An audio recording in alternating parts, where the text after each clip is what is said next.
All right, hello everyone. It took a little bit, but we are starting to stream today. And let me just send a few notifications out. And we are good to go.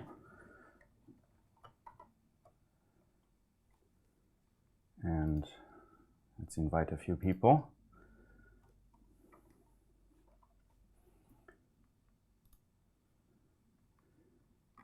And yeah, so today we will be streaming about an interesting thing that I played around with a little bit in the recent few days and weeks. But I have to still inform a few people. And there we go. There we go. And let's announce it in the channel. And I think we are good. All right. So I think we are good to go. Streams seem to be running well. My laptop is nicely burning up. All right. Hello. Hi, everyone. It's nice to see you again. The channels are all back online. So as you might know, I've been gone for quite a while. I have been visiting my family and my friends in Europe. And now I'm finally back. And for the first thing that we will be doing on the stream today is explore, look at, and put together maybe one of the Tomu boards. While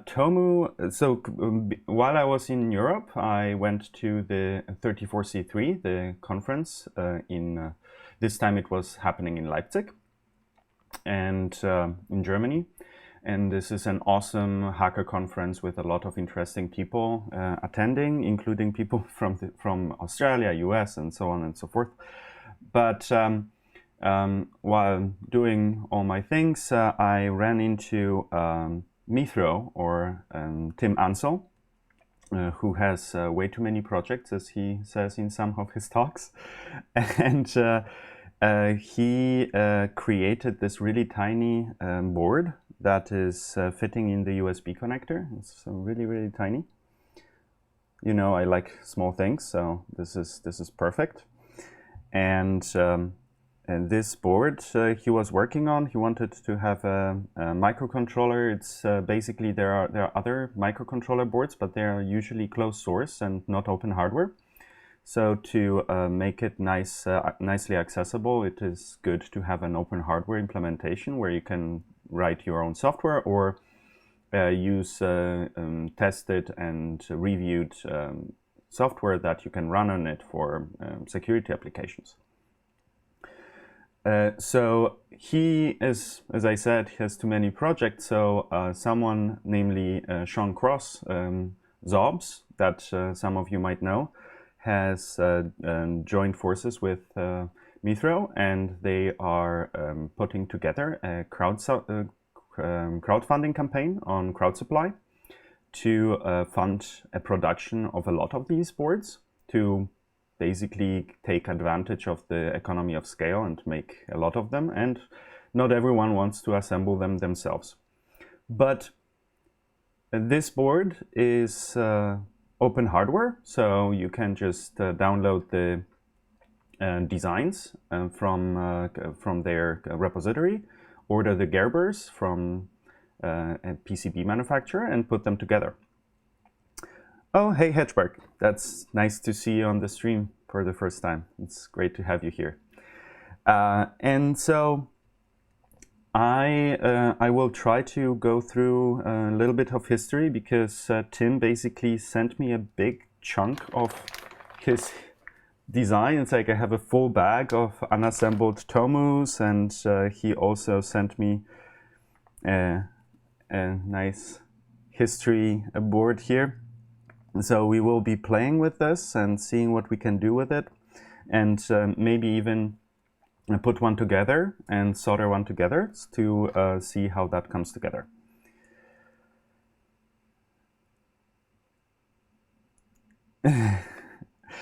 Yeah, yeah, I understand. It's but I'm glad you were able to make it here. It's like so. Hedgeberg, I love her streams. They're really awesome, really high-tech technology stuff. So a big shout out, and check out her Twitch channel. It's really good. So it's nice to have you here. It's great to have more people involved in the whole community of streaming technology stuff. It's really awesome. Okay, so I don't really have a full-on plan. I think we will just dig into this bag and see what Tim sent me, and we will basically look at what we can do with it. So the first thing that comes to mind is it comes with a schematic on the envelope, on the Ziploc bag. Is it even focusing? We need an AVE, a pocket AVE, to scream at the focus of the camera. So yeah, anyways. Yeah, maybe it was just close. Anyway, so this is the schematic. There's not many parts. According to Tim, there are only 12 parts on the whole board. We can also look at the design. It's nicely done in KiCad. So we can look in there and check out the design.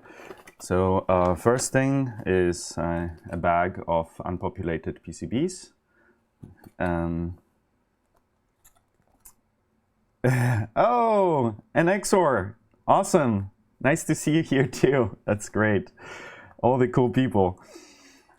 Thank you for using your time to be here. That's awesome. So if you don't know, he's in Gitter chat. He's making really awesome badges. The Bando badge is really awesome. This group of NNXOR, they are making really amazing art, electronic art. So you guys should check that out too. Alrighty, so there is a bag of pre-assembled, like slightly assembled, one panel even of the Tomu boards in here, and we will see what there is. So we have a panel like this. We can even put it under the microscope. Let's do that really quick. There we go. So this is so all there is on that board. We would need to rework some of it, I guess. But is it focused here? Yeah. This is something we will be working on too, is to get a better camera setup for the microscope, but that's okay.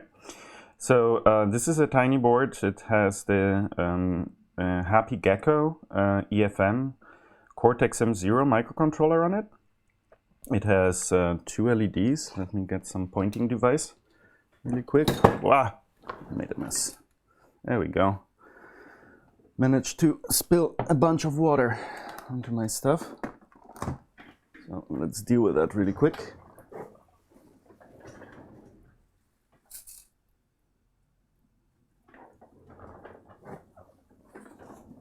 Ay. All right, great. That's when you do live stuff. That's a mess. A glass of water was too much in a field of view of my elbow. Oh well, anyways, I hope it is not too bad. So yeah, where did I put the glass itself? It's here. All right. Oh. Okay, so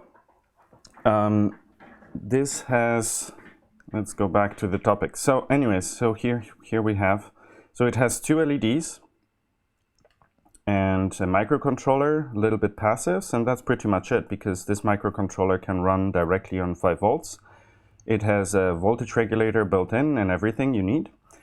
And it is all thin enough to fit into the USB port. So you have pads for the USB port directly. It will fit in a USB-A connector.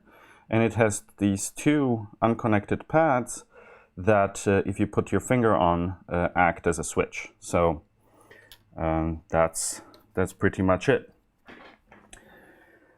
And you might already know there are some other boards and that you can buy. They're commercial and they cost real money. Oh, I'm looking at here. There's like board, probably an older design from Tim that has an additional chip on it. That's interesting.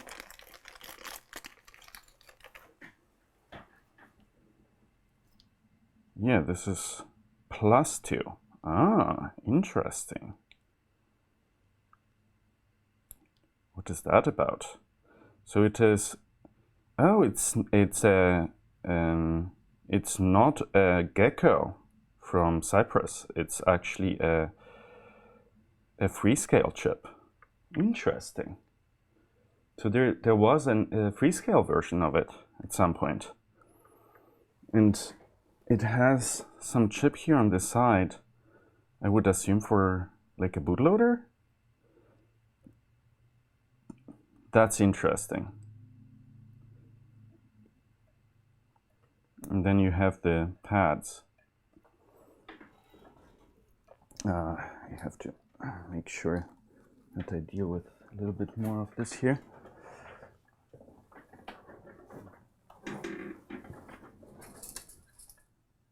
Because it's dripping in my background, I hear it.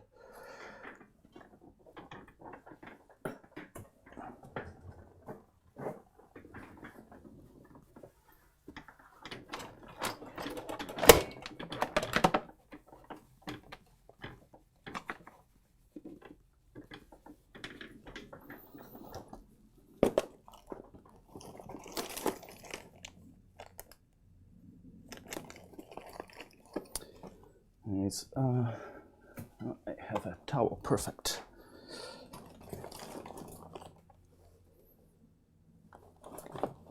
Let's put the towel down.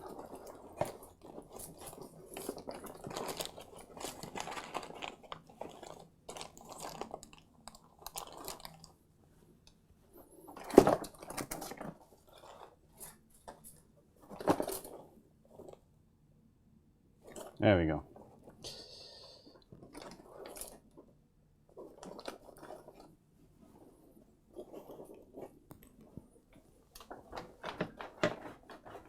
Okay. That's better. I think the crisis is averted now. We will have to dry off. All right. It's totally in view there. All right. SPI. I don't know. So Hedgeberg, she's saying that the other chip looks like a SPI chip. I guess Freescale didn't have an internal flash. Yeah, I don't know. That is possible. But I think there is also the option that it is actually a bootloader chip. So if you look at how the chip from Teensy, for example, works. So the Teensy has a main microcontroller, and that main microcontroller is then programmed or started with SWD from a secondary microcontroller. So on the, I might have a Teensy board somewhere. Wait a second. I can show you. Do I have it? Maybe I have it in here. It would be actually interesting to see, because the Teensy is using Freescale chips. So I could assume that Tim was using one of the Teensy designs to bootstrap the idea of his project. No, I don't have it here. But anyways, we could also look it up on here. Let me just really quick. New.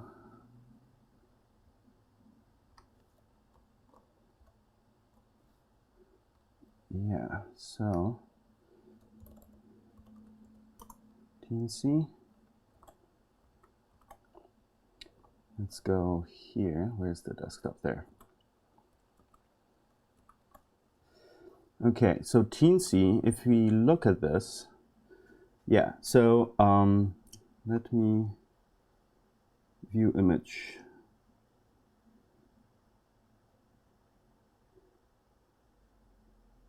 There. Oh, this is tiny. Oh man. Okay, so basically, if you look at this, there is this secondary microcontroller on the board, and this is attached to the SWD and JTAG pins of the main microcontroller. So it does have flash on it, and it does have RAM and everything on it. But if you plug in USB, you have the option to tell the secondary microcontroller with some of Paul's magic software on it to basically load a bootloader into RAM of this chip. So you are not occupying any flash on this main chip with the bootloader, and because and basically load really quick bootloader that allows you to flash firmware on this. So this is the way the Teensy works. So I assume that this might be the way Tim was trying to implement the early version of the Tomu board. But as far as I understand, the EFM does not require it, or he decided that it is better better to not have that and rather just implement everything on one chip and not require as much space on the board, and basically have a bootloader. So now they used to have a serial bootloader. So I think, hi Mike, nice to see you, welcome. Basically have only a small bootloader on this that is appearing as a serial device, and then you had some X modem, yeah, so not null modems, X modem protocol. So you can go into Minicom, for example, and load a complete firmware using Minicom. And now, as of yesterday or today even, there is a new bootloader that has been released that supports DFU. DFU is a device firmware update, and basically the device firmware update appears to the computer as a normal USB device, and there are tools like DFU util that you can use to upload the firmware to the device. So now that I have those boards, the interesting part will be to probably put one together out of parts. So I have some PCBs of the 2.0 version here. Let me pull out one of those. So this is a pre-tinned version. Maybe we can find in the pile of stuff also one that is just ENIC board, but it doesn't really matter. It's like, so we will basically put some solder paste on this and put the chips on. There's not many of them, and then use just the normal rework heat gun to heat up the board and melt the solder and solder it together. The biggest problem I'm seeing is to load the initial bootloader, because if you look at the one of the recent updates from Tomu, crowd supply. Let's see. Let me switch to the correct display. Is that correct? Yep.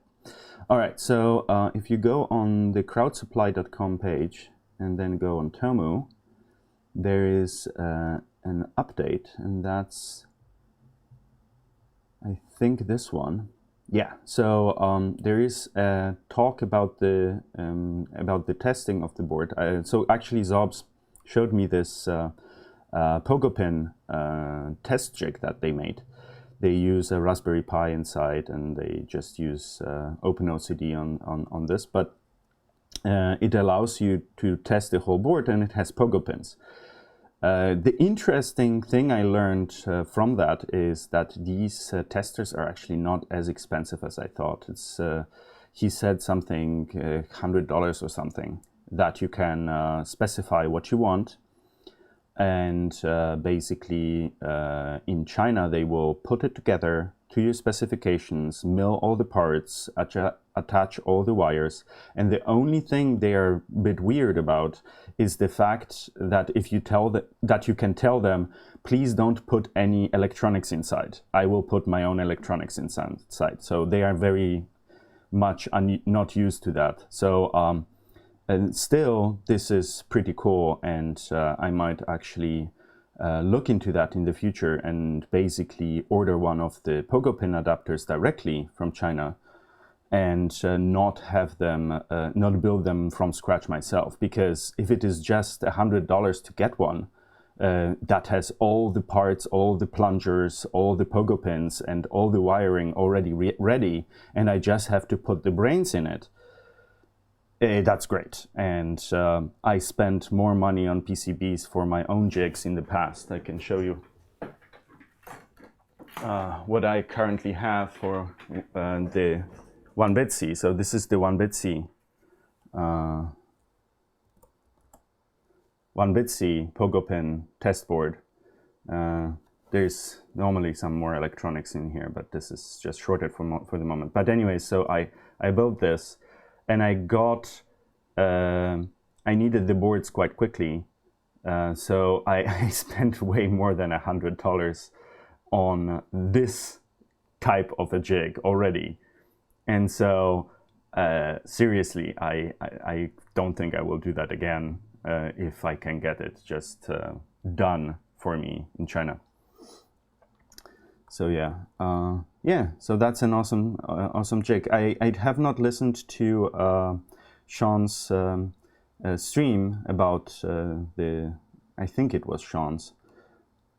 Let's see, it's on YouTube, it's a stream.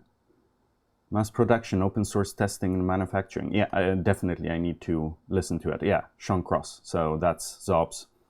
Yeah, we have to listen to that. I think there are more people that would benefit from some more information about manufacturing. Anyways, there is also a DigiKey part list for the Tomu by now. So if you want to build one from scratch yourself, that shouldn't be a problem. Alrighty, so let's dig again into the baggie. What is that test jig? Which one? The one from that I have, or the one that Zobs made for the Tomu board? Anyways, and the next source is asking. Okay, so what do we have? In here, there's this one board, then we have, oh, there's more PCBs in here. I'm curious, is that the same? We could also look in the KiCad design, because this looks very much the same. It's just in a plastic bag. Oh no, there are some with the additional chip in here. Yeah, there's the one with the additional chip.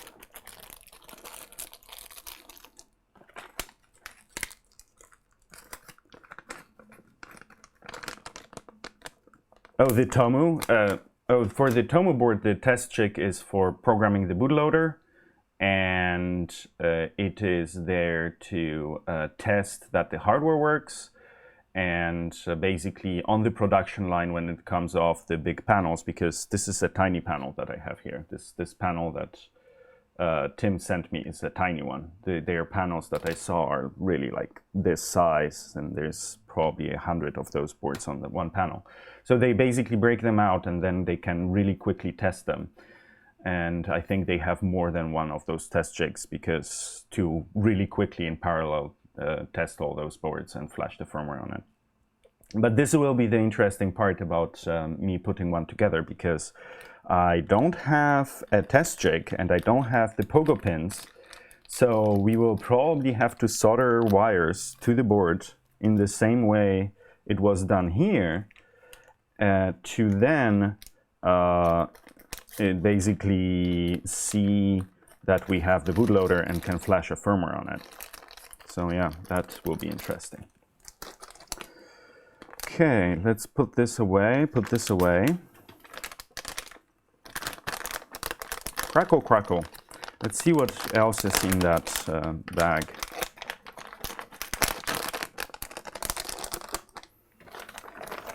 So I think there are some more parts in here. Oh, there we go. So that's so I have the schematic, and then we have parts here. So there we have too bright, adjust. So this is LEDs. Yes, it doesn't really matter. So there are some LEDs. These are red LEDs, and then we have some of the microcontrollers. I actually bought a few from Arrow yesterday, or the day before yesterday, to prepare for the stream. And I just wanted to make sure I have all the parts. So I ordered some of the microcontrollers, and look what they sent me. So Arrow is being very efficient with packaging. For the 6 microcontrollers, I got this. It's a full tray of the chips, bubble wrapped in a box, everything. And yeah, there you go. I got some microcontrollers. Yeah, I don't mind having some additional trays, to be honest, because that might be useful to put on the pick and place machine. Then we have 1 microfarad capacitor and 52.3 ohm resistors, 15 ohm resistors, 4.7 microfarad. Then we have a King Bright green LEDs and dud parts. We have a bunch of dud parts. This is a bag of dud parts. Well, that sounds familiar. Yeah, building stuff is... This is why building stuff and making a small run afterwards is so expensive, because this is basically what you end up with. You have a huge pile of rejects and broken parts and not working designs before you even make one that you can sell to people. So there's another set of PCBs that seem to not have the cutout. Yeah, so look at that. So this seems to... The design did not work out in the sense that this here is not broken out. It's only relieved. Yeah, wait a second, I will show you. Yeah, there you go. Here you go. This is not cut out, so this should be a slot if you look at this. So this should be for keyring or something if you attach this to your keys, or have a lanyard or something. So yeah, that is definitely a dud, because it didn't fully work out as it was designed. Interesting. Okay, then we have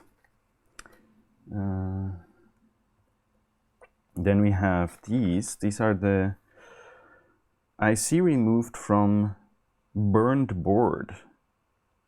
Voltage seems fine. Still no USB. Doesn't accept address. Huh. So I guess he was trying to put one together and it didn't work.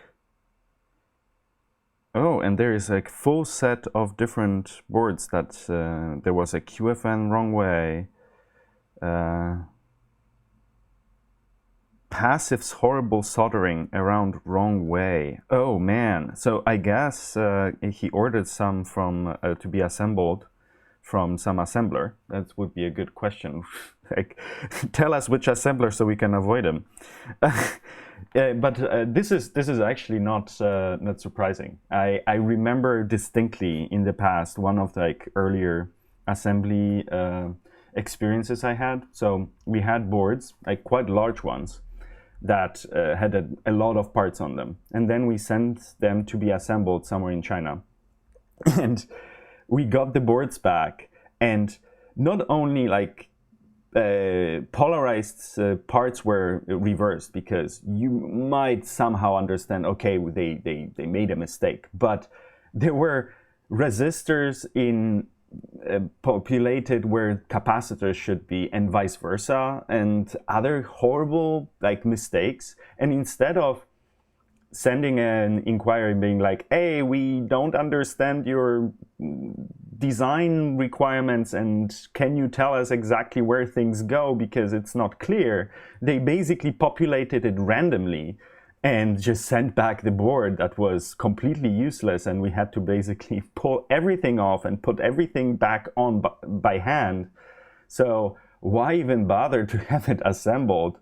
That's horrible. But this really sounds like a similar experience. It's like Passive's horrible soldering around wrong way even. Oh man, that sounds great. No Passives, questionable QFN around the right way. Oh wow, the QFN at least is the right way around on. Great. Okay, so that's manufacturing delights. So let me put this back in. Yeah, I hope I'm not mixing things up too much here. It would be great if Tim just dropped in the channel and gave us some input on old value, 20 microfarads. So this is like an old capacitor.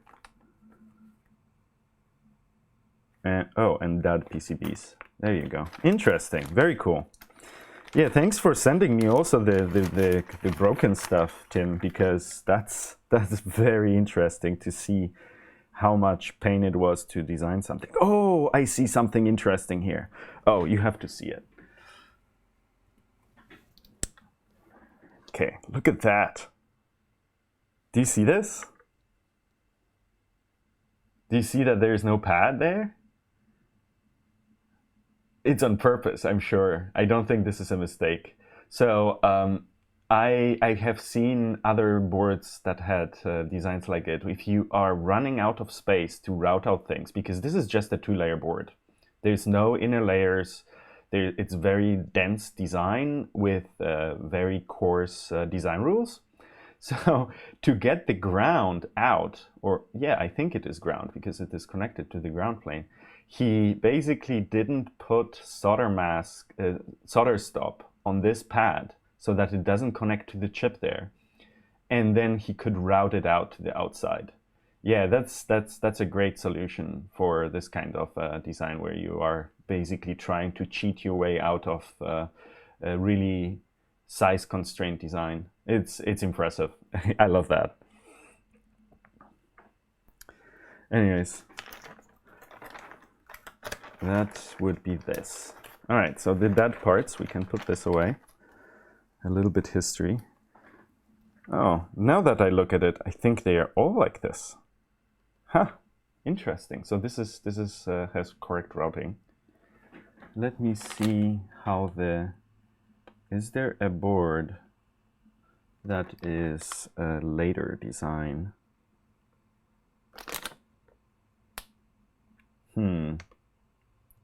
A later design that we can look at.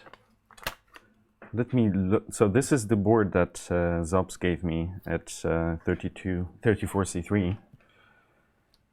And if we look at it, I think we might... Yeah, so this one is actually connected. So it doesn't have the opening there. So if you look here, this was the point where it didn't have the pad soldered. But this one is. So he found a solution that he can actually get it connected here. That's my assumption. Correct me if I'm wrong, obviously. Because there is an older board that does not have that connection. Huh. Okay. So this is V2 0.2. What is this version? Oh, so this is Tomu 0.3, and this is 0.2. Ha, interesting. Yeah. Yeah, so there are some differences in the routing. Routing. Let's look at the other side. And what he sent me is also 0.2 PCB. I'm curious if it is functionally different in any shape or form. So we have the rest. So this pin is not connected on the 0.2, and it is connected on the 0.3. So I'm sure the crowd supply project will use the newer version of the board. Curious if they have one more revision. Anyways, let's look. So these, what else do we have? Do we have an unpopulated early prototypes bare boards? Okay, so this is something Tim sent me from Australia still. So this is, yeah, so this is the final 0.3 boards. This is an earlier prototype. So this is the 0.2. So yeah, I think we should just assemble one of the 0.2s, because I don't see an 0.3 that I could play with. I hope the 0.2s are functionally equivalent. And this is another variant. Let me get it out here. So after, let's put this, let's put the dots away. This is parts that we will need to assemble one. This is a very early prototype using a different microcontroller, namely the Freescale. And then there's a capacitor, so let's put that back in. I don't know where it came from. All right.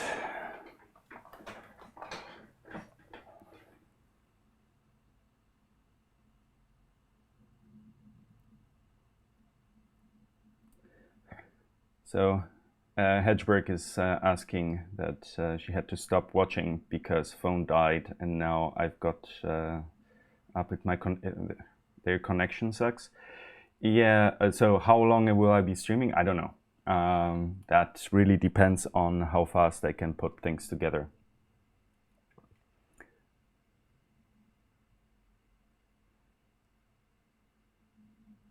And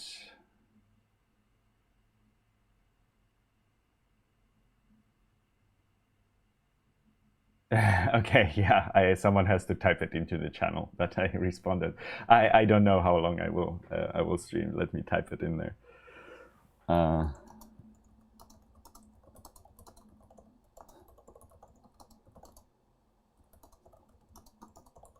The board put together, and when I run out of steam. Let's say. Okay, and then I see that in YouTube we have some questions. So first of all, the Gitter chat is the official chat, so you should ask your questions there. I am still monitoring the YouTube chat just in case. So what could this be used for? Just came in and I'm curious, from Carlos Sanchez. So this is a good question. There's two very obvious uses for the Tomu boards.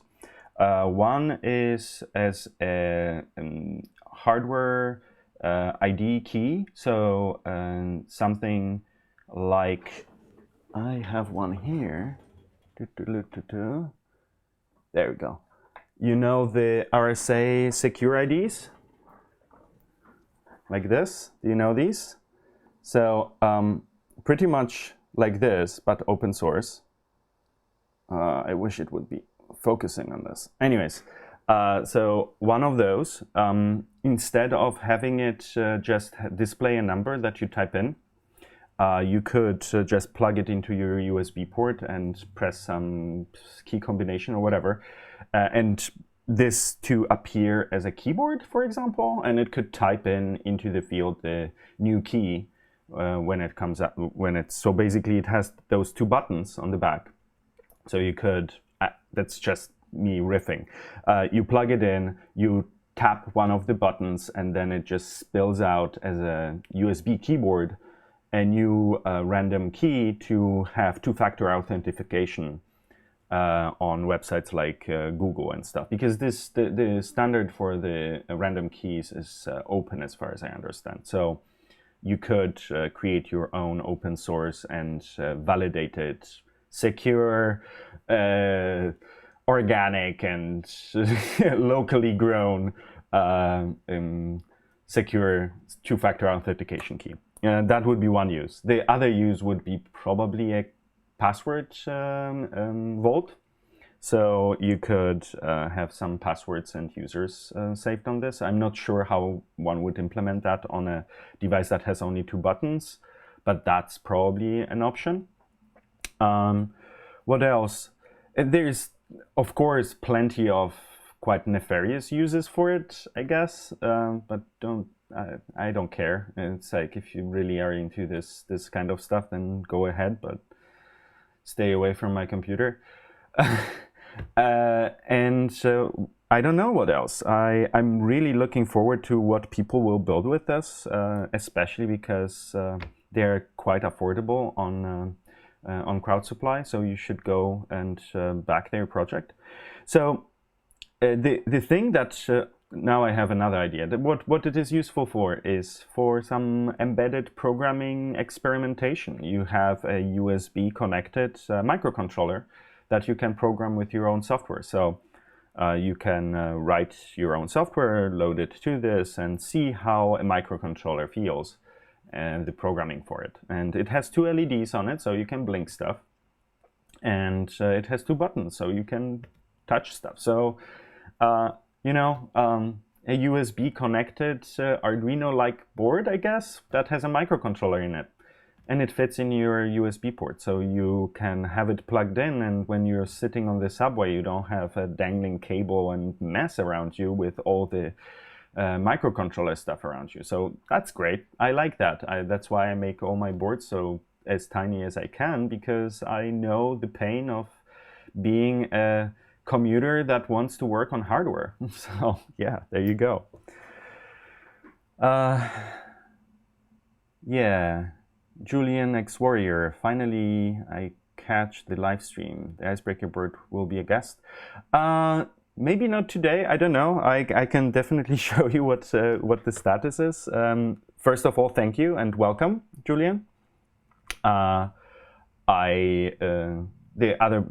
let's not get distracted too much. Let's try to concentrate on the Tomu today. The icebreaker, the FPGA board that I'm working on, will definitely be a star of a later stream for sure, because I think I have all the parts. Oh, okay. Wait. I will show you the board because it did arrive. Where do I have it? Where did I put it? It's hiding now, anyways. Oh, there we go. So yeah. Yeah, it arrived. The icebreaker boards are here.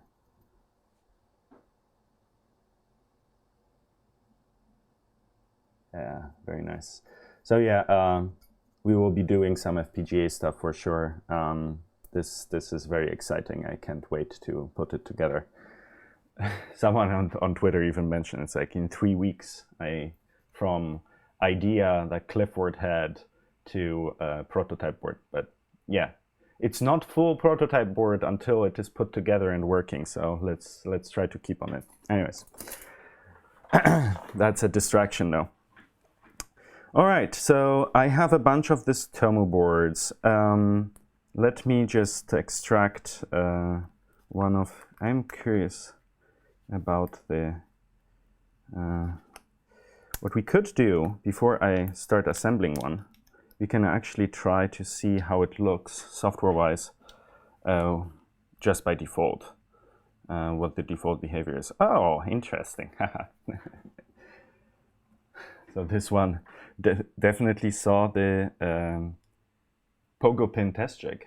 So see that?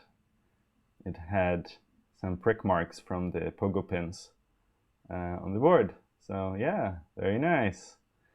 That's a pogo pinned board. So this is the 0.3, yes. Oh, version 03, very nice. So we will play around with that one really quick, I think, first, before I start pulling out parts and try to put it together. And then, let's see, this is the previous board that we already have. Does it differ from the other board? Because we can assemble either one. Yeah, no, this is, I think, the same thing. So, okay, we will assemble this. And an other variant. Let's look at the other variant.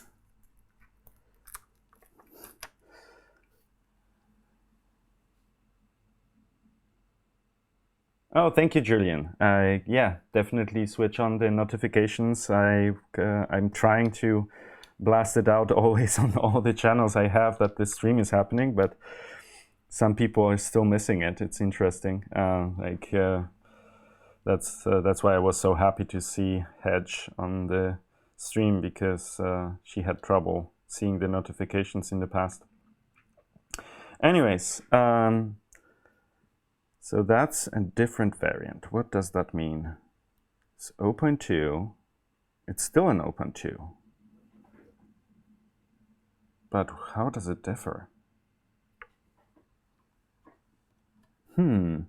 Interesting. Another variant. He says it's another variant. But what is the difference? I don't see a difference. Oh, this is the V 0.2, but assembled. Ah, I see. Oh yeah, that's an assembled 0.2 version. So we could compare it functionality-wise, how it differs. And something you might ask is, because if I take this, so I have an extension cable here for USB to play with those boards. Yeah, if you try putting it in, then the connector has a metal part in it. So if you put it in, on this side there are still pads and stuff, so if you put it in you will probably short something. So what I did is make myself a paper shim to put behind the board so that you can safely plug it in. But yeah, there is here on this hello, gee, wow. It's very bright. They made 3D printed cases for those boards, but as far as I can tell, it's already cracked here in transport. Ooh, that's bad. Oh no, it's fully crushed. I guess we will have to do some gluing to resurrect that case. Oh, that's a bummer. That's sad. Oh, I was hoping I can use it. Okay, so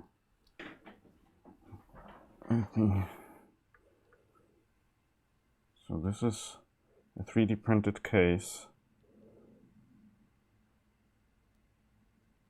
but I think we can just try to glue it back together like this.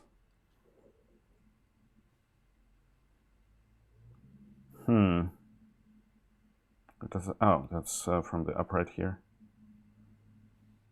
Yeah, so anyway, so that's theoretically goes in here like this, but we are missing the upright on here. Yeah, it's all crushed in here.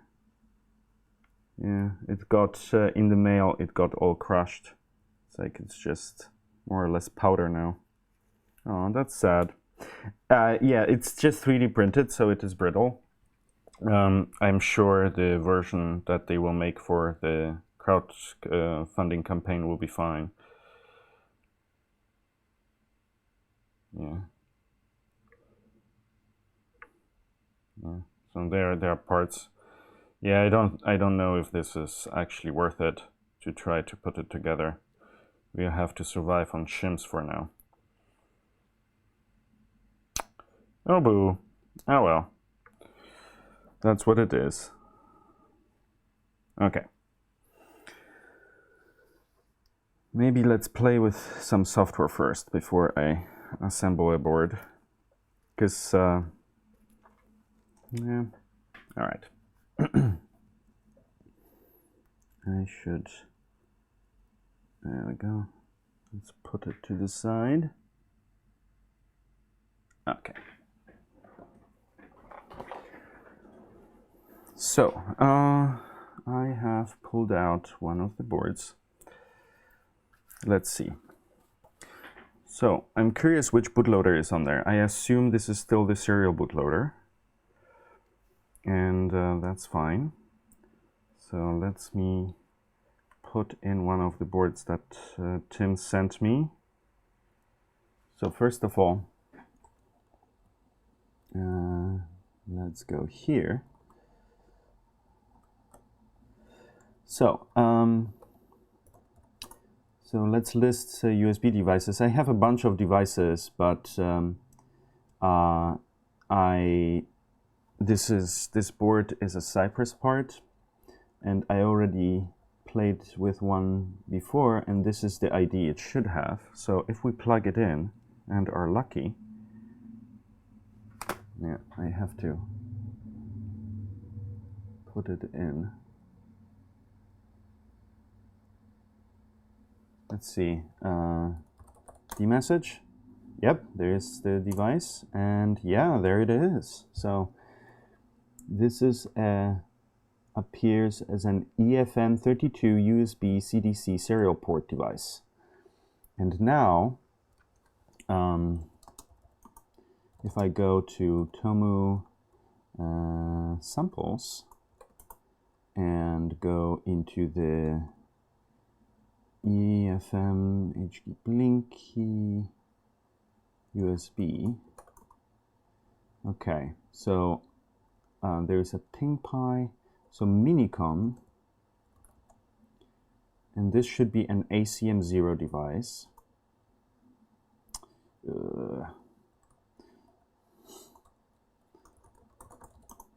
Let's see. Come on. Okay, so this should, I'm not sure, it should show 115. I think there should be a bootloader. Let's see, I don't remember. github.com, and then let's go on Tomu.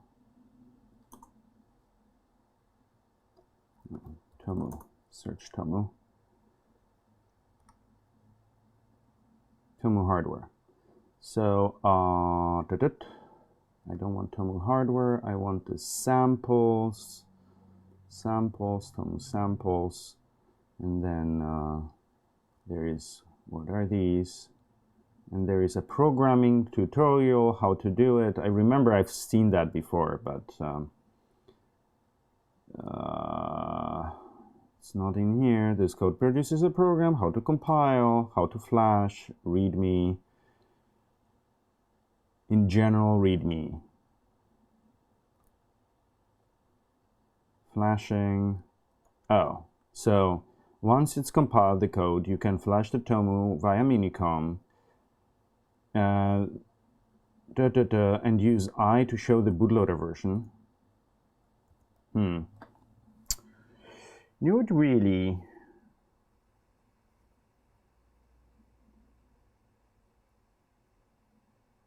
Let's unplug and plug it in again. Come on, you can do it. Please do it.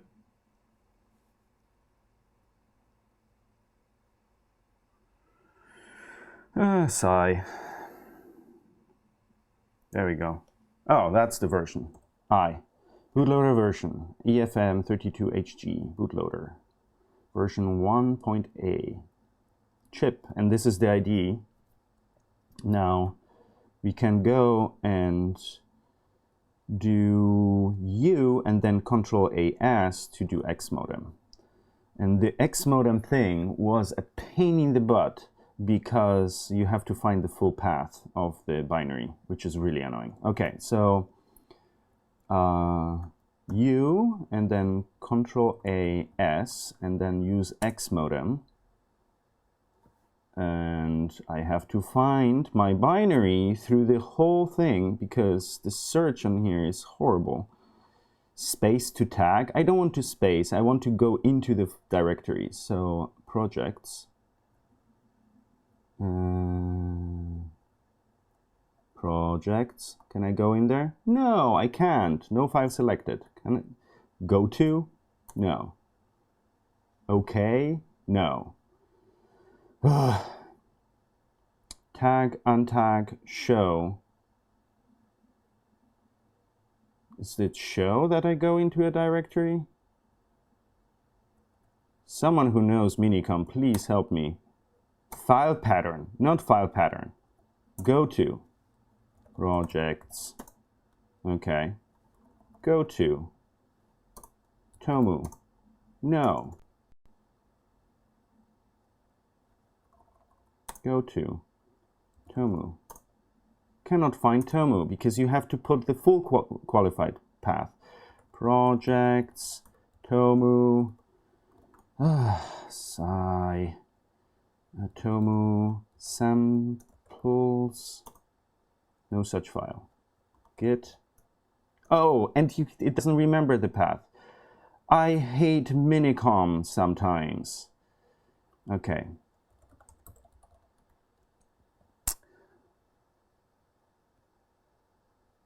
Oh, hey Nikolai, that's awesome to see you here. We went together to college. It's funny. Yeah, nice to see you. It's great to see Nico. Projects, Tomu, let's see. No such file. Okay.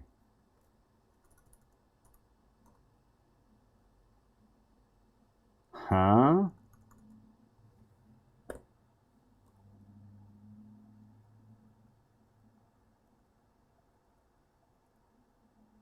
Yeah, Tomu.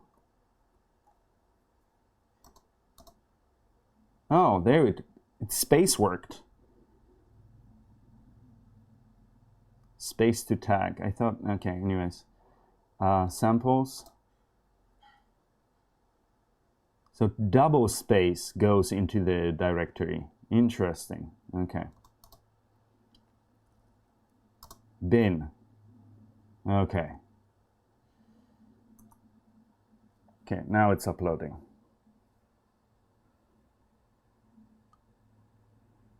Press any key to continue. Huh. It's not blinking. It should be blinking, doesn't it? Huh. Okay. Oh, you have to wait for it, right? So that it Control A, S, X modem, linky bin,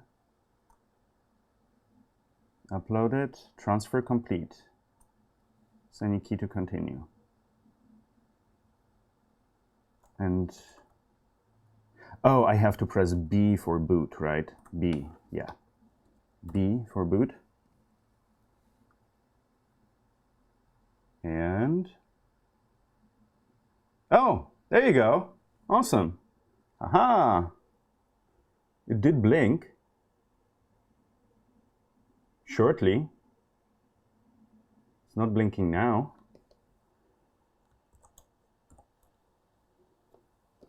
Huh.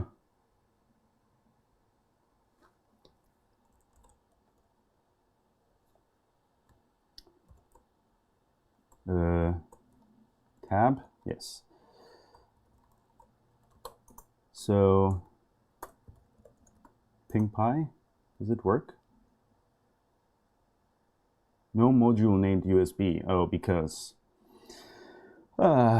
pip install USB. That's how well I know Python. Could not find libUSB. 1.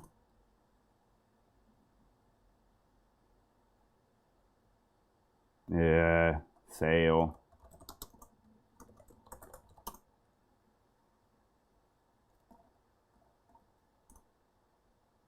No module, maybe libUSB.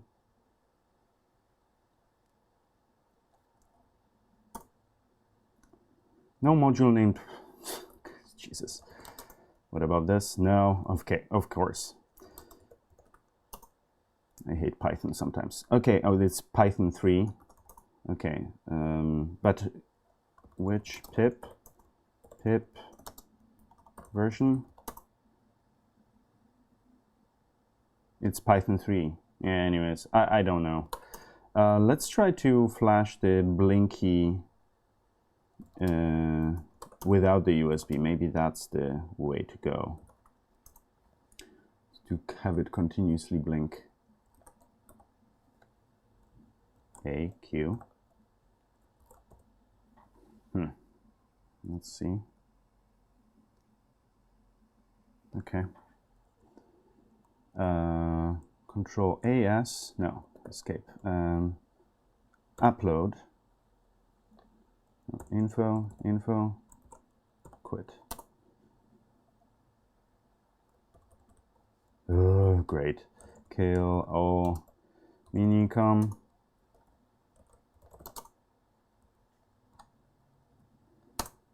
All right.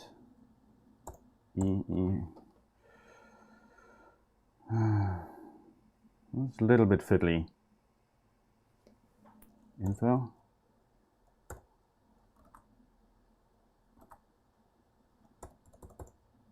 No info. Let's try it again. There we go. Info, yes. Upload. Upload.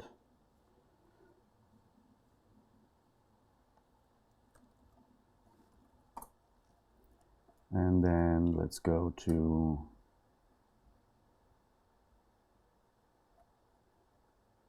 projects. Tomu.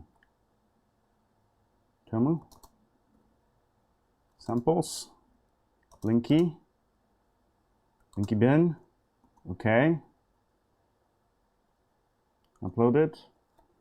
Enter. Now.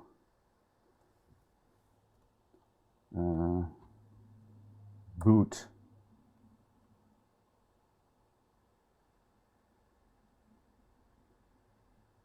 There you go. Blinks. It blinked really quickly. Oh, it is blinking continuously. Very nice. All right. That's the way to go, I guess.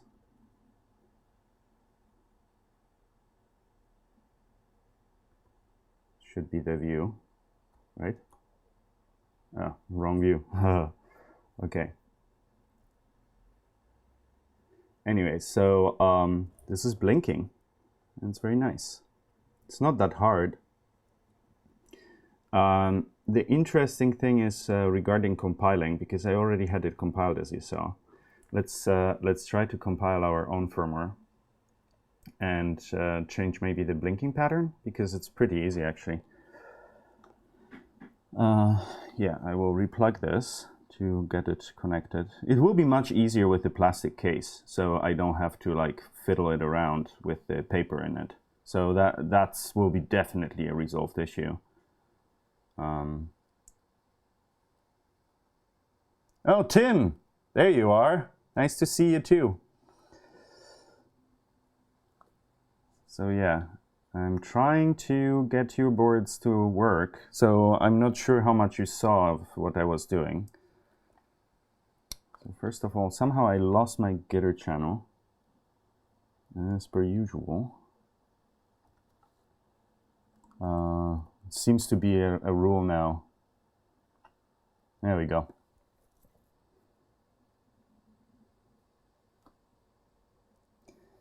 So anyways, this is one of the boards you sent me in the mail here, and I have put it together. We went through the bags and found some really interesting stuff from the history of the board, and now I'm playing around a little bit with the software, and I managed to flash it. The USB bootloader, I was not sure how to get the PingPi to work.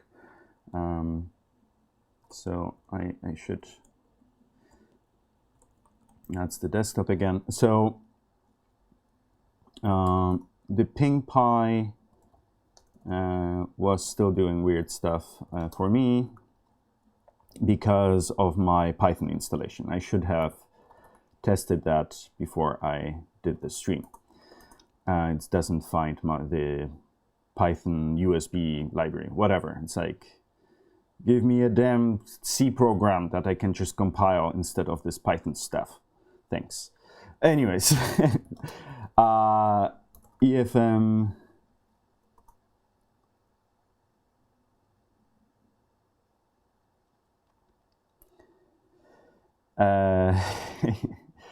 So I am here in the Blinky elf file. So let's just do really quick, just playing around with the binary. So here's the C code. Uptime millis. We can change the blinking pattern. Oh, interesting. So if analyze the sample, and if you touch the pads on the green LED side, it touch rapid blink the green LED 10 times. And then on the right side, it should blink. Oh, good to know. I did not realize that it does that. Okay, that's why it is worth to read the code. That's so cool. All right, so let me plug it in again. And see that it detects it. Please detect it.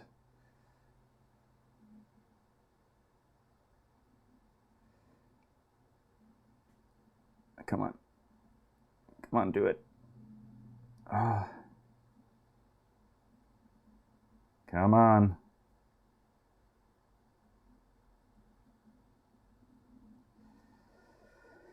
Okay, let's unplug it. Wait for a little bit. Plug it in again. It did do that before, right?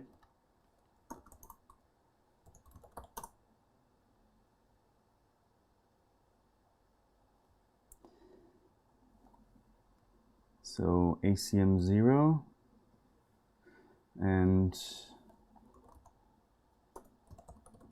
Minicom. Let's kill Minicom again. No such file directory. Okay, so let's wait for it to appear. It might also be related to my stupid extension cable, because this extension cable is notorious for being crap. So it's trying to align it with the pins as well as I can. Message. Yeah, error. Communication errors. Great. Try it again. There we go. Now it enumerated. Info. Yes. Now boot. So I still should have that that other firmware. Is it blinking? Yes, it is blinking. So now it is blinking. So if I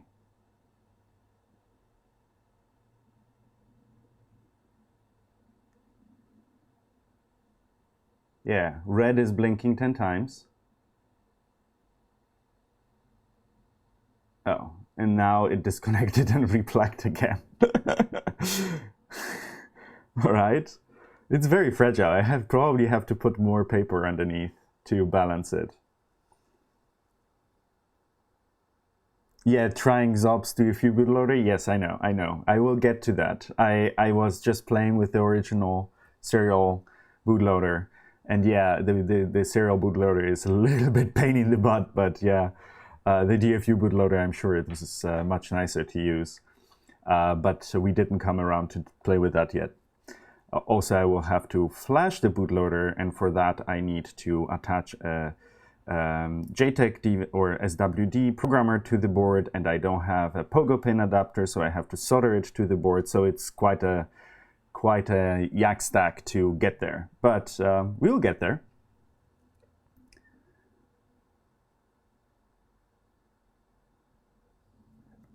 Yeah, actually I could just unplug it on this side instead of on the other. Yeah, so that's a good point. Instead of fiddling around with that guy, fiddle around with the cable. It's more reliable.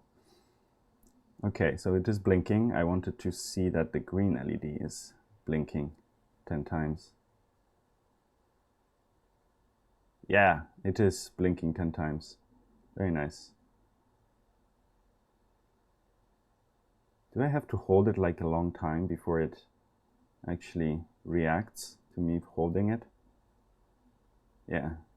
It's yeah, I just don't want to mess around with it too much while it is so precariously plugged in into my USB port. But yeah, it does work for sure. Oh yeah, there we go. It's nice. You think I have to just get the... Yeah, very nice. Okay, that it does work. Okay, so I think... So I could play with the DFU bootloader, but I think that is not that exciting, to be honest. It's like we got the bootloader, the serial bootloader to work. We could upload our own firmware. I actually, what I wanted to do is make a quick change to the code and show that I can just flash. Yeah, I know, but I will not use the Raspberry Pi first of all, because that's a huge yak stack that I don't want to get into. I will just pull out a Blackmagic probe and flash it. And oh yeah, and holding in the pin header on the pads, that works. Yes, I will do that. The pinout is, as far as now I'm getting distracted. Great. Thanks, Tim. So let's look. So here is the board. I also wanted to show that. This is, I'm not sure what version of the board that is, because that's in the hardware repository of Tomu. It doesn't look like any of the boards that I looked at, I think. Page up.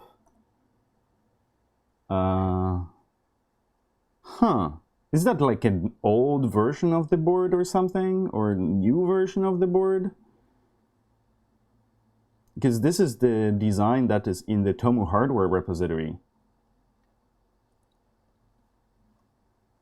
Now that I look at it, after looking at the boards that I got, this doesn't look like the same thing.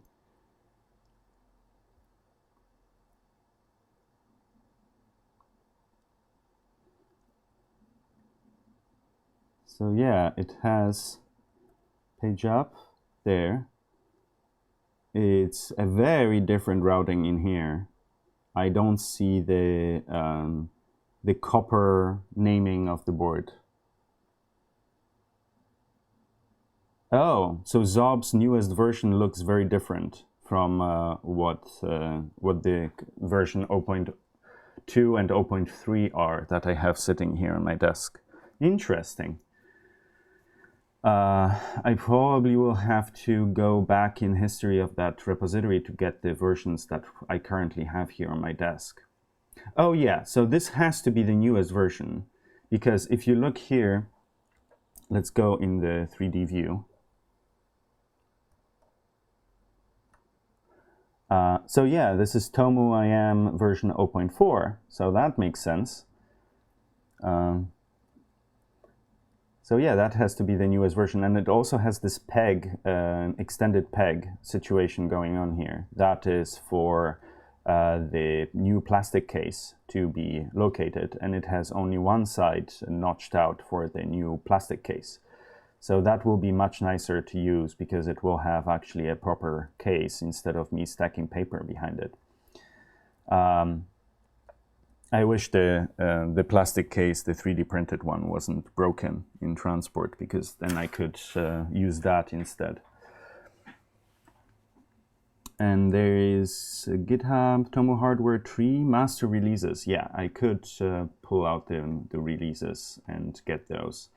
Yeah, that's why I usually put all the versions next to each other in the GitHub repository, because it's easier for people to access them if they check out the GitHub repository, to have basically the versions next to each other.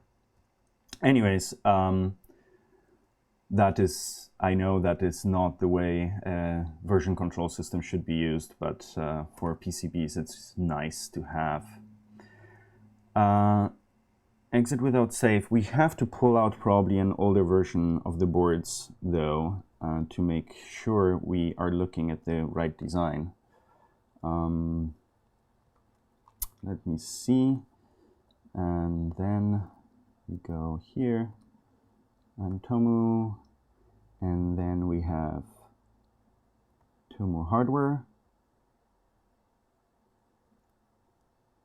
and then tree master releases. Ah, it's in the releases subdirectory. Okay, I'm stupid. Okay, I'm sorry. Okay, I'm taking it back. Taking it back. Okay, so it is in here. Sorry, Tim, you are correct. I was wrong. Open it up. Tomu hardware releases. There we go. And we can look, for example, at the 0.3 that we have plugged in. But this is Gerber files, not the KiCad design file. Oh, come on. What are you doing? I want to open the KiCad files. Jeez. Okay. Okay. Now I have to check out an older version of the repository. Like, I don't want the Gerber files. I don't care for the Gerber files.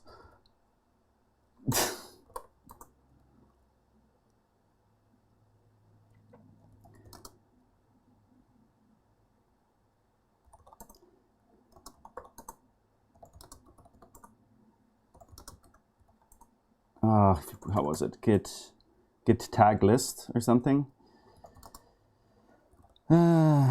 Remote. So git. Okay, let's see the tags. Yeah, just check in the design files, the KiCad files for all the releases, just in subdirectories, like you did it with the Gerber files. Okay, no one cares for the Gerber files. Everyone wants the design files, at least I do.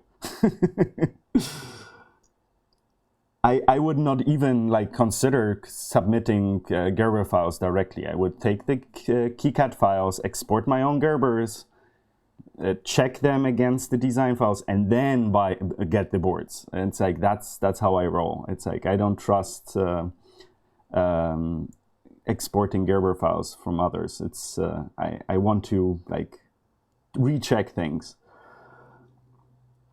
Okay, so tags. You say there are tags. So let's see. Yeah, V 0.2. There's V 0.2, V 0.1, V 0.0. 0.3 is missing. It's not tagged. And there are the plus 0.0 tags in here. So I think the closest to what we need is version 0.2 tag.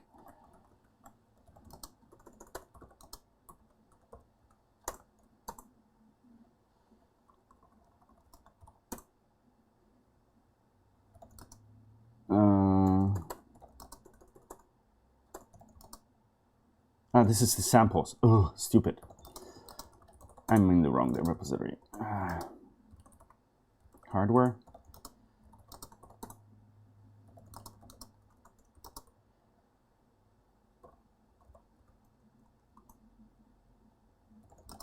There we go.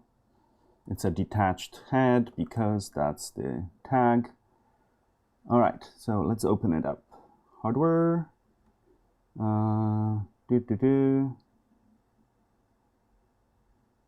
Tomu Pro. There we go.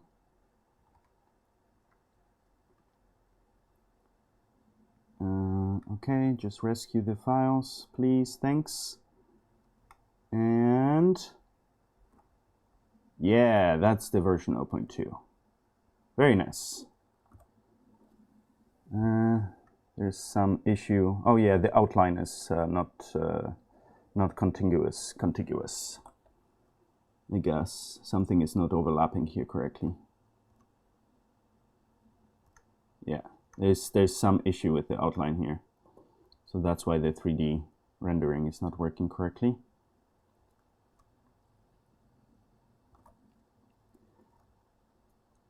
Yeah, but anyways, we see the general idea of the board.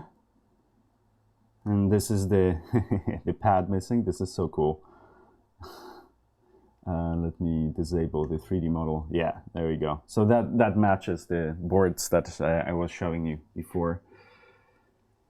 There we go. So that's the diodes, the capacitors, the resistors, and the board. And yeah, I don't even remember why I was pulling this out. Anyways, I think what we should do now. Oh yeah, I was looking at the pads, these pads.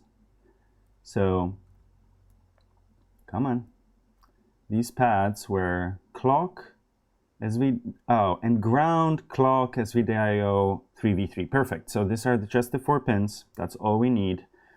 That definitely works. So I can just make a 4-pin header connected to the Blackmagic probe and try to flash the bootloader on it. So that's perfect. I just need to make myself a 4-pin header that I can attach to the pads and program it. But we should probably put one together first. So I have the version 0.2 boards, and we can just solder one of those together using some solder paste and reflow that guy. So I will close this. This was the letter. What do we need? We just need the microcontroller. We have that.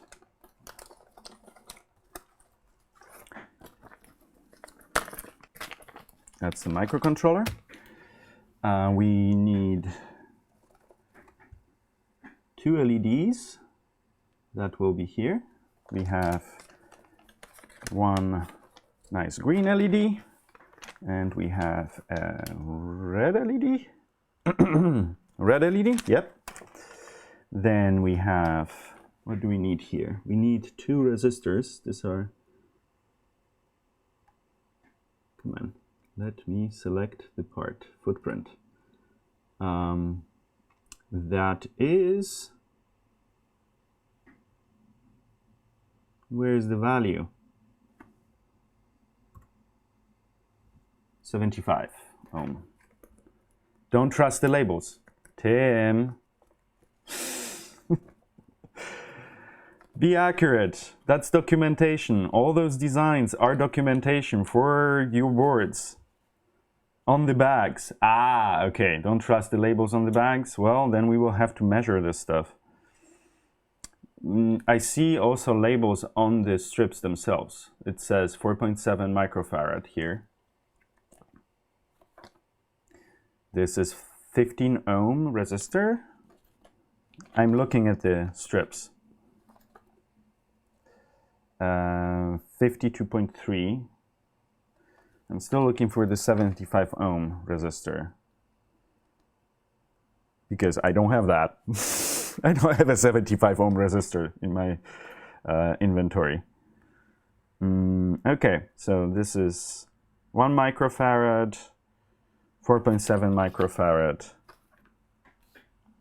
So let's see, maybe there's more in one of the bags here, because there was this bag that I don't know what I did with. Ah, there, this one.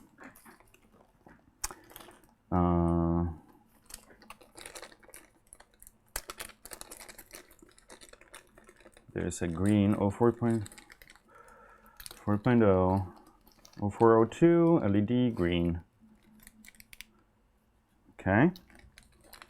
Then we have 52.3 ohm resistor, 1 microfarad, 4.7 microfarad. This is the same thing. The resistors are missing.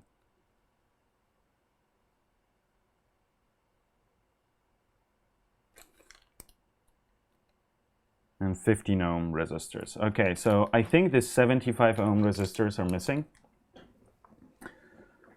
So I don't have those. We will have to figure something out. I probably can put in the 300 ohm resistors that I usually use. That will be still plenty. I use 300 ohms for, I think, yeah.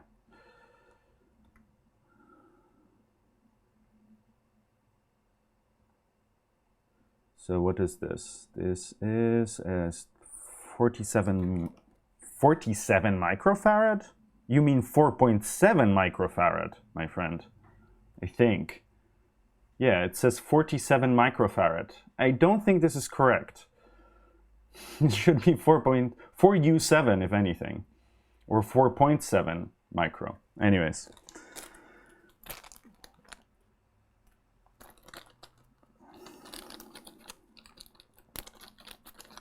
Okay. Then we have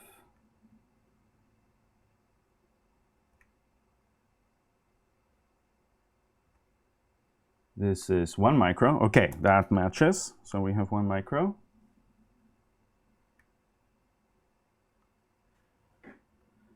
Can we fab? Maybe it is on fab layers. Yeah, the fab layer is not organized here to have the pinouts, so that to know which part is which. This is something I would do, to have a population diagram that you can print.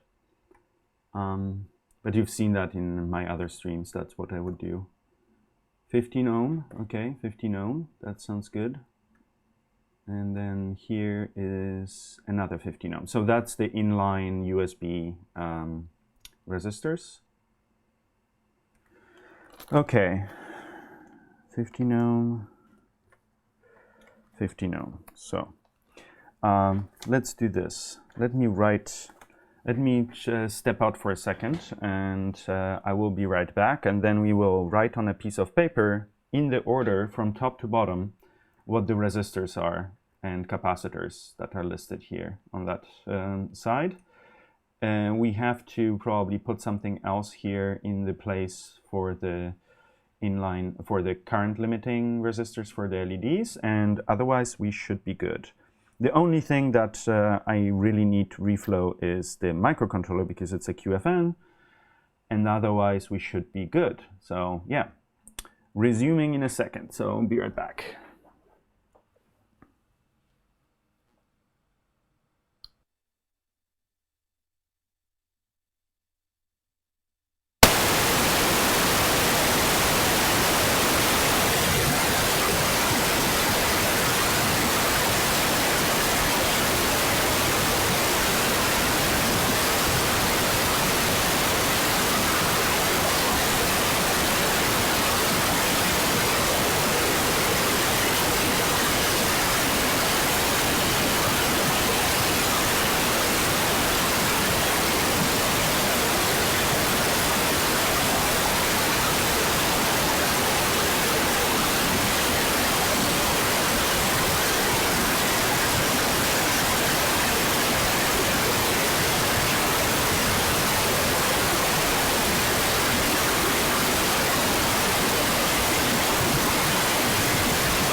All right.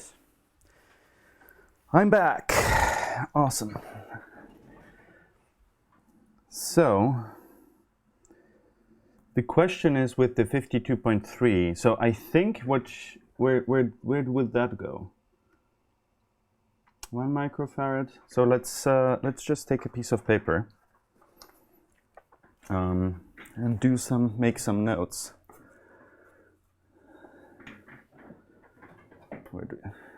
There we go. Aha! Proper writing tool. So what do we need? We need from bottom, so this is the reverse side. So it goes from, if I have this board this way, because this will flip. Clock data, yeah.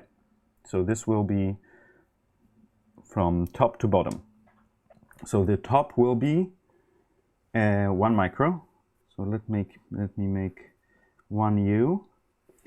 Then the next one will be 47, 4U7, because that's what you mean. Then next one is, oh, come on, let me select it. 1 micro, 1 micro. Next one is a 15 ohm, R or E. So this is something someone asked me not so long ago, is what the hell does the big E mean in my schematics? It's the same thing as R, so it's ohm. It's a historical designation that is being used, I think, a lot in Europe, but it also is used in the US, I think. So E is for the E series of resistors, and people are just designating instead of 15R or 15 ohm, because not all design systems support special characters like omega. They just write E to designate that this is a resistor. Anyway, so this is 15R and another 15R. Then we need on the other side, it will be also from top to bottom. So let's see, which one is it? Footprint is LED, and it doesn't say which color it has, I think. It's D2. D2. Let's see the schematic. D2. D2 LED. So there is no designation which LED is which color. So there's LED 0, LED 1, D1 and D2, and this is PA0. So I probably have to go into the software to figure out what the colors should be. Yeah, so that's the schematic here, just for those that are interested. It's not very complicated. It's 275 ohm resistors, 215 ohm resistors, 2 1 microfarad resistors, and 147 microfarad resistor. So I think that is actually 4.7 microfarad resistor. Repeating myself. Oh yay. Oh well. I'm curious what that is about. Cap 0, cap 1. Oh, that's the capacitive touch. This is the capacitive touch sensor. So for the buttons, that's what it is. KKK. Then there's the debug connector that has the SWD lines, and then there's a UART, so the TX and RX lines. UART 0, TX and RX. So you can get serial out of it. So that's on the side pads. Oh, very cool. TX and RX. Yeah, I somehow didn't hone in onto that idea that there is also serial there. But that makes sense. It helps to debug things.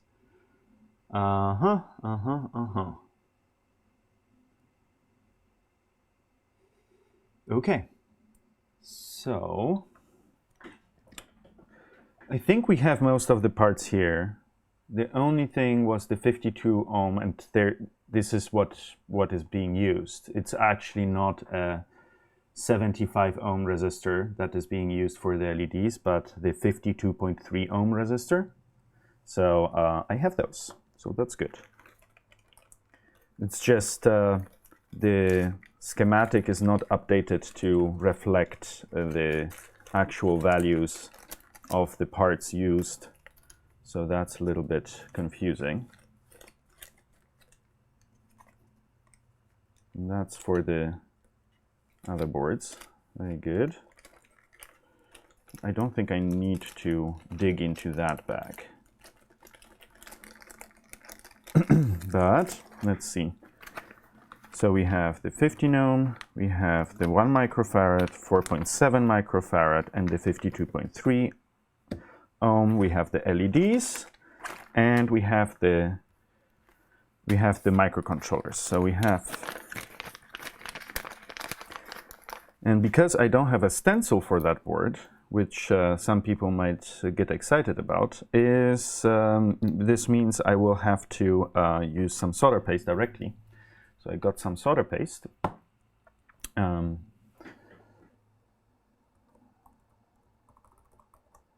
Yep, so I got some solder paste, and I have the board, and I don't want to lose the parts of the plastic case.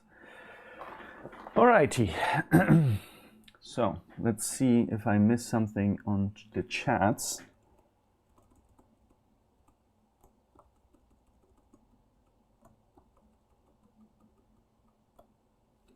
There we go. Okay, YouTube chat is howdy howdy. Hey Val, nice to see you. Welcome to the stream. And then Jordy, static. What's static? There's no static here. And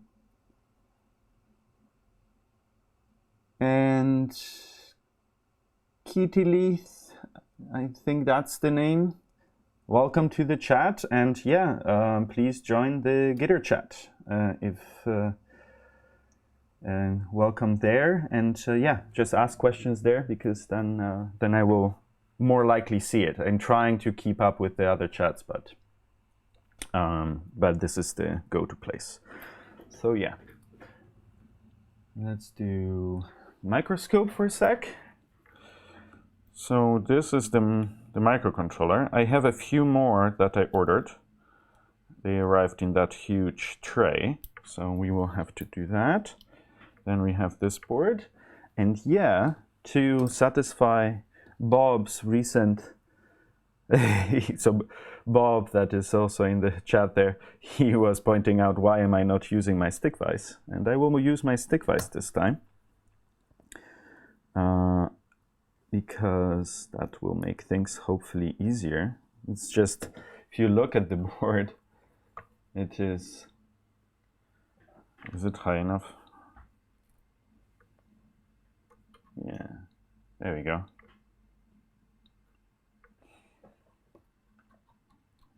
So that will be fun.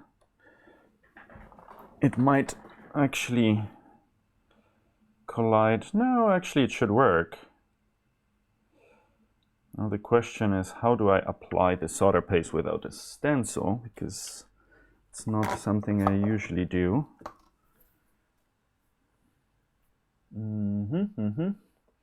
I need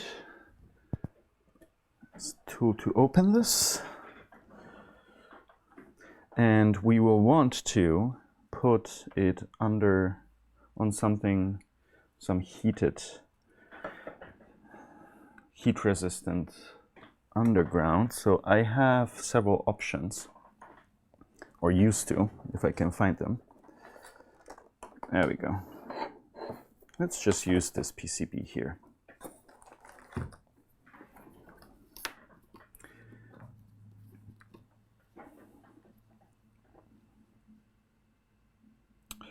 Then we need to figure out what the orientation is. This is very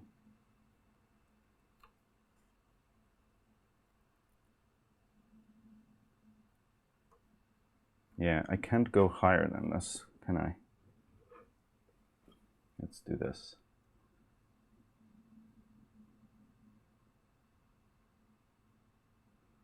There we go. It's the best I can do for now. Which, yeah, we don't need to zoom in that much.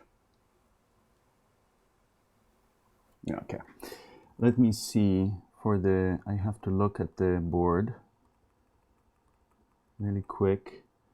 So where is the pin 1? Pin 1 is where the LEDs are.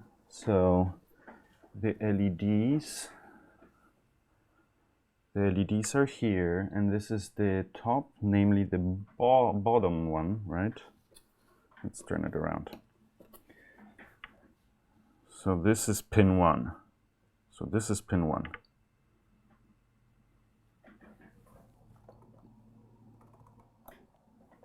Yeah, now I'm showing you just a screw. That's not useful. So the pin 1 is here, because this goes to the LED, if I'm seeing this correctly. Yep, that looks about right, because it is feeding through there. Yeah, I have a lot of glare on this. I'm not very happy about this. But unfortunately, that's what we are dealing with. I have 2 microcontrollers here. Let's just assemble one of them at a time. If we need to, we can assemble more. So let me see. So this will go like this.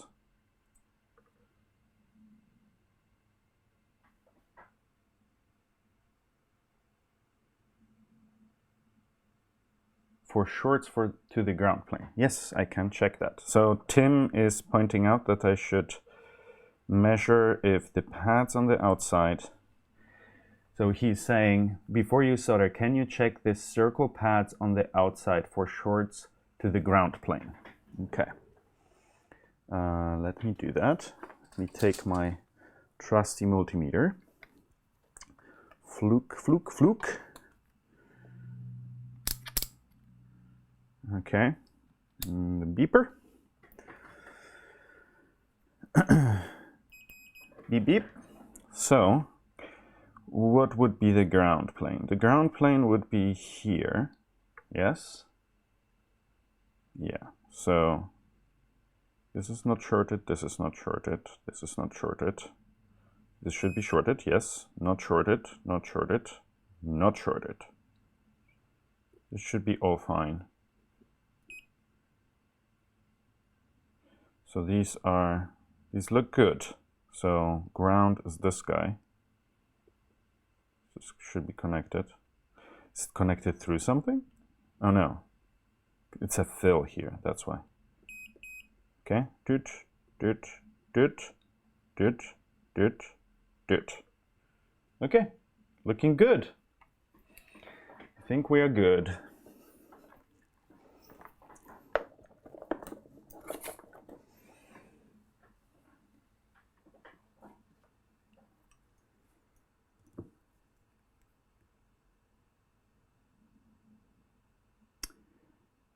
There was a bad batch of PCBs. Yeah, so we were pulling out a batch of PCBs at some point just to investigate that angle a little bit further. There is this bag called bad parts, this one, dud parts. So there is this, and there are PCBs in here. Let me get one out. They're pretty obvious because it also doesn't have the notch routed. So that's the board. It doesn't have the notch routed. And if let's see if these have a short or not.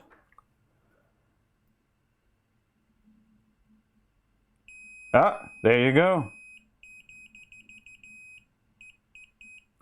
Let's Morse it up. Yeah, so this should be 3.3 volts. but it is shorted to ground. So yeah, confirmed. Yes, you did have a batch of bad PCBs that had a short to ground. But nicely, you put it in a bag called dot parts. So perfect. No mistake there.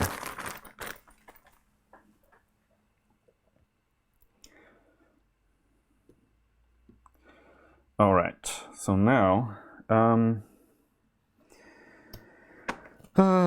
let me think. So probably what I want is a nice little stick that I can apply some solder paste to the board. I would prefer to have a stencil. I'm a stencil boy. Let me put some of that onto a stencil so that I have it available. We don't need much. There we go. There.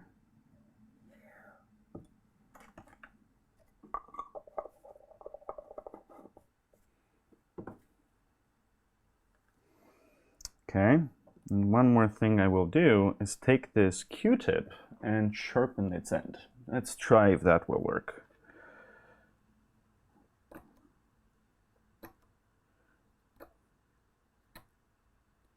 To apply solder paste. I did that, I think, in the past, and it worked reasonably well.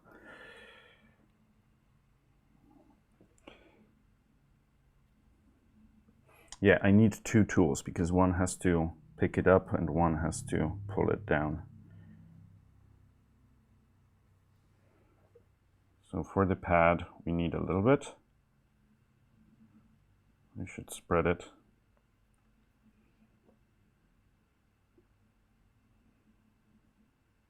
We don't need too much because the pad has to pull down the part. Okay, just a little bit. Then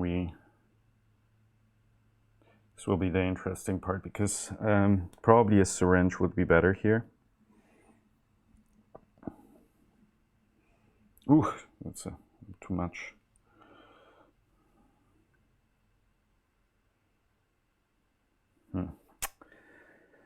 Not happy.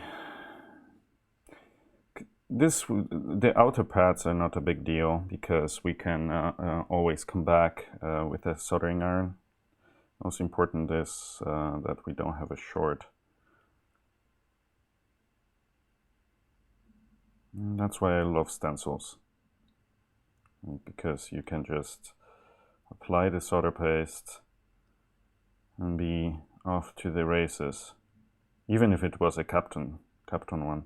So yeah, I recommend that you order a Kapton solder stencil instead of doing what I'm doing now. This is horrible.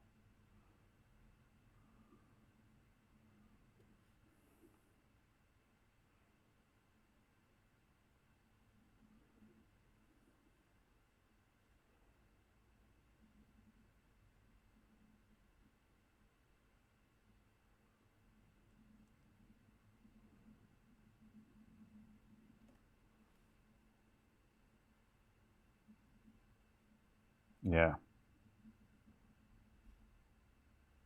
Smear, smear, smear, smear, smear, smear, smear, smear.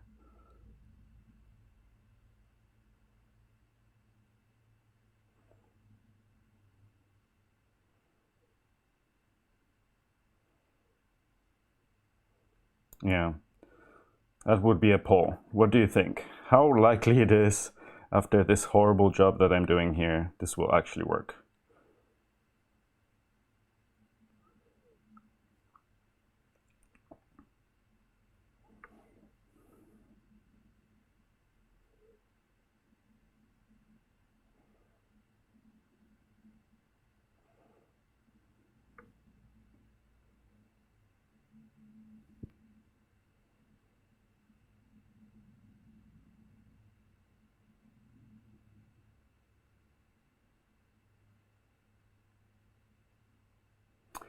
Yeah, so Anon Nexus, yes.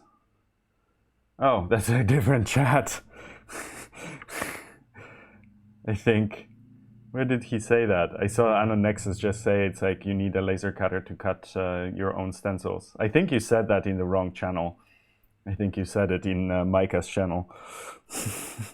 But yeah, I do would love to have a laser cutter at home, but that's not something I have yet. Also, like Kapton stencils, I don't use them much. For all my prototypes, I get metal stencils or stencils, because I can wait a few days. It's not like that an emergency.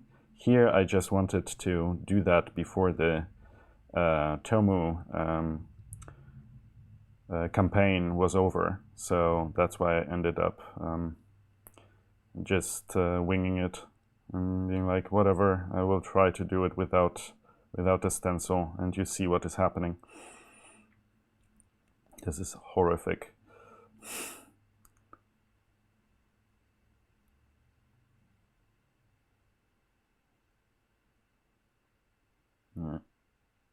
Yeah, get your stencils. Kids, don't do drugs and get stencils.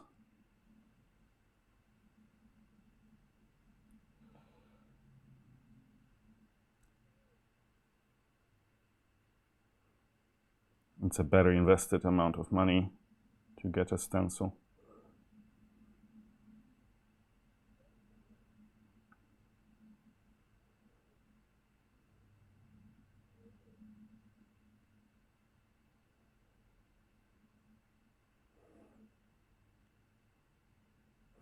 So this board will be interesting anyways, because this is Hassel, so hot air solder leveling, meaning the pads are pre-tinned instead of gold. So that will be an interesting behavior here. I usually get Hassel myself. This board is not. All right, so let's get some more solder paste onto my toothpick.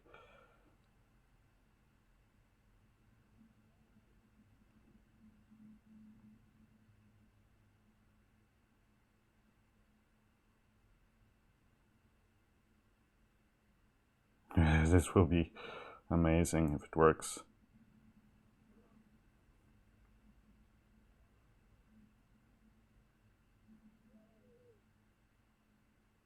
Yeah, I could solder these by hand too. It's not...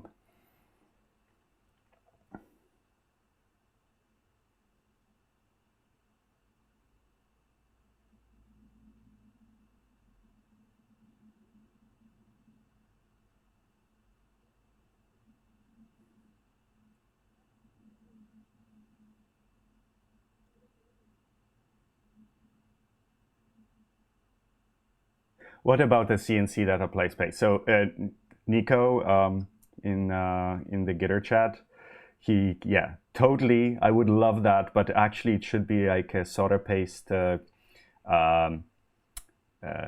printer, like spit printer. How is it called? Inkjet printer. These exist. They're freakishly expensive, but really awesome. That's what I want. Let's build an open source one. But I heard that the heads for the, even if you wanted to just get the head and build the rest yourself, it's tens of thousands of dollars just for the inkjet printer head for solder paste. So either someone is just jacking up the prices at no end, or they are really hard to make, and so that's why they are so expensive. You never know. But with the PCB assembly stuff, I would bet it is a little bit of both. It's hard to do, and they can charge as much as they want because it's industrial stuff. And people are making money using it. So spending $10,000 on just a printer head is not that big of a deal if you assemble hundreds of thousands of boards. And you can amortize the cost over, what, 3 years? Maybe less. It's just always the question of the cost of investment and how fast you get the money back. In the industrial settings, these things look very different than for hobby or open source or stuff like that. It's like people don't understand this sometimes. Yeah. Okay, so we are almost there. I just need to get the LED pads populated. Oh, the question is 2. So this is 3.3 volts. Yeah, I think it is. So for the orientation of the LEDs, I have to make sure I have it right. We'll put the small parts on first. So the jaws on here are Teflon, so I will be able to reflow it while it is still in the vise, which is nice. So it shouldn't fly around.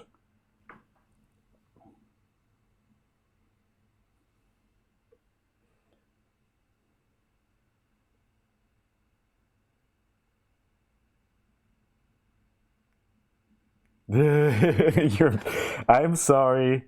I will be done in a second. So Nexus is having issues with my tree carcass that I use for solder paste. I'm sorry. I apologize. I will be done in a second. Yeah, tree carcasses can be considered gore.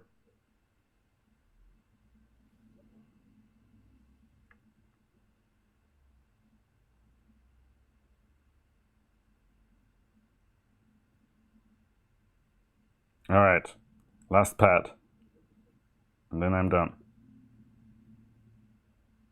Okay, anyways, we will have to rework it anyways. I'm pretty sure about that. Okay, let me clean the things.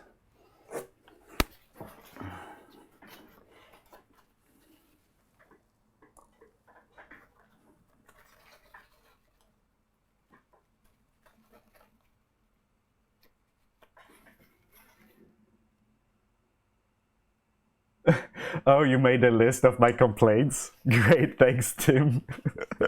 I appreciate that. I'm sure I will have more stuff to complain about. Yeah. It's especially I think the schematic, like documentation related stuff and like updating values to match the reality. That's the biggest thing. Otherwise, everything else is rather minor. Okay, so let's start with the I should still put more here. It's like that's bad. Okay, let's try it. Ugh, it's too much.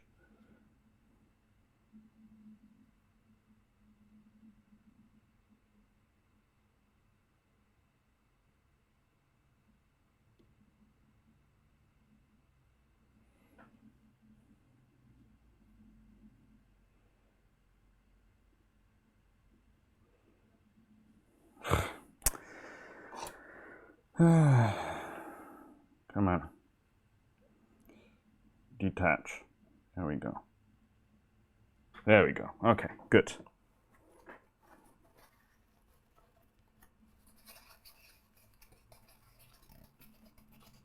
Oh, Nexus. That sounds interesting. 3D printer for solder paste dispensal. Awesome. That sounds awesome. Yeah, that should be built. That someone should build it. I'm not sure I have the time at the moment, but okay, so what we wanted to see is which one is green, which one is red. The top one is red, and so I checked it on the other PCB.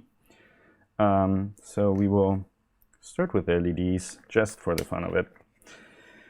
So this is the red one. This one goes on top.